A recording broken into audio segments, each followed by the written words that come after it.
بسم اللہ الرحمن الرحیم۔ السلام علیکم۔ آج میرے پاس ایک کتاب سے ماخوذ ایک ایسا اقتباس ہے جو آج کل کے حالات سے کچھ میل کھاتا ہے۔ کتاب کا نام ہے قرآن کا مطلوب انسان اور تحریر ہے مولانا وحید الدین خان کی۔ بذریعہ لاؤڈ اسپیکر یہ اعلان ہوا کہ لال ڈگی کا باندھ ابھی ٹوٹنا چاہتا ہے، آپ لوگ اپنی جانوں کو بچانے کے لیے اونچی جگہوں پر چلے جائیں۔ اس وقت رات کے 1 بجے تھے۔ سارا شہر جاگ اٹھا اور عجیب سنسنی پھیل گئی۔ لوگ اپنے کچے اور پکے گھروں سے نکل کر باندھ کی طرف دوڑے اور سینکڑوں آدمیوں نے پھاوڑا اور بوریاں لے کر اس جگہ مٹی ڈالنی شروع کر دی جہاں سے باندھ پھٹ گیا تھا۔ ایسے لوگ جنہوں نے شاید زمین پر کبھی ننگے پاؤں قدم بھی نہ رکھا ہوگا، وہ سروں پر مٹی کا ٹوکرا لیے ڈھو رہے تھے۔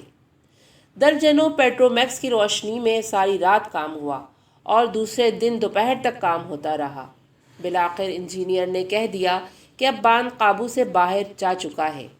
12 بجے دن کے بعد باندھ ٹوٹ گیا اور دم کے دم میں پانی سڑکوں پر بہنے لگا۔ سارے شہر میں کوہرام مچ گیا، دکانیں بند ہو گئیں، لوگ اپنے اپنے ٹھکانوں کی طرف بھاگ رہے تھے اور پانی ان کے پیچھے اس طرح دوڑ رہا تھا گویا ان کا پیچھا کر رہا ہے۔ زندگی کے مسائل سمٹ کر بس سیلاب کے گرد جمع ہو گئے اور چند دنوں کے لیے شہر میں قیامت کا منظر دکھائی دینے لگا۔ اس سیلاب میں ہمارے لیے بہت سی نصیحتیں اور عبرتیں ہیں، مگر میں اس وقت جس چیز کی طرف توجہ دلانا چاہتا ہوں وہ یہ کہ ایک اس سے بھی زیادہ ہولناک طوفان نہ صرف ایک ضلع کو بلکہ ساری دنیا کو گھیرے ہوئے ہے اور تمام انسانوں کی زندگی اس کی زد میں ہے۔ سیلاب کا خطرہ ایک ایسا خطرہ ہے جس کو ہر شخص اپنی آنکھوں سے دیکھ رہا ہے اور سب کو اچھی طرح معلوم ہے کہ وہ ان کی زندگی کو کیا نقصان پہنچا سکتا ہے، مگر حق کو اختیار نہ کرنے کا جو خطرہ ہے وہ کسی کو نظر نہیں آتا اور نہ کوئی شخص یہ جانتا ہے کہ اس کی زندگی کو کیا نقصان پہنچنے والا ہے۔ سیلاب کے خطرے سے آگاہ کرنے کے لیے صرف اتنا کافی ہے کہ لاؤڈ اسپیکر کے ذریعے ایک اعلان کر دیا جائے، مگر ہم جس خطرے سے دنیا کو آگاہ کرنا چاہتے ہیں اس کا سمجھنا بھی دنیا کے لیے مشکل ہے۔ آئنسٹائن کا نظریہ اضافیت اور ایٹم کی حقیقت لوگوں کو سمجھائی جا سکتی ہے، مگر یہ سمجھانا مشکل ہے کہ حق سے بے نیاز ہو کر وہ ایک ایسے جوالا مکھی پہاڑ کے دہانے پر بیٹھے ہوئے ہیں جو کسی بھی وقت پھٹ کر ان کا خاتمہ کر سکتا ہے۔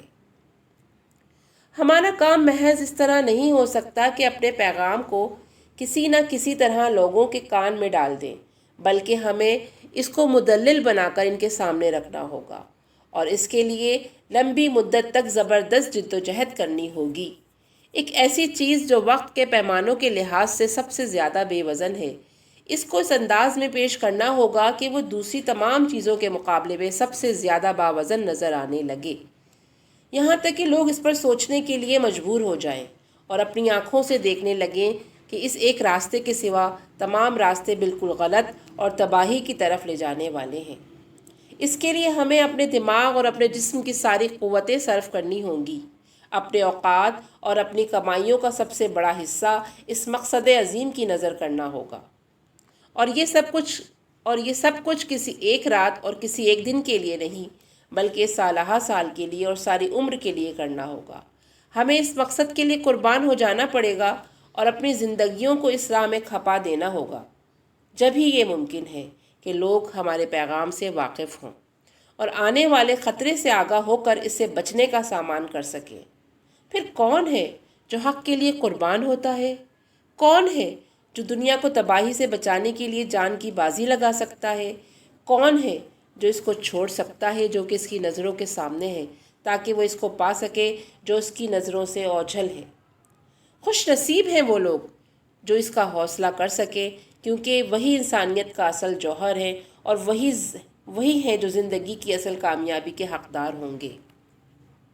قرآن کا مطلوب انسان، مولانا وحید الدین خان۔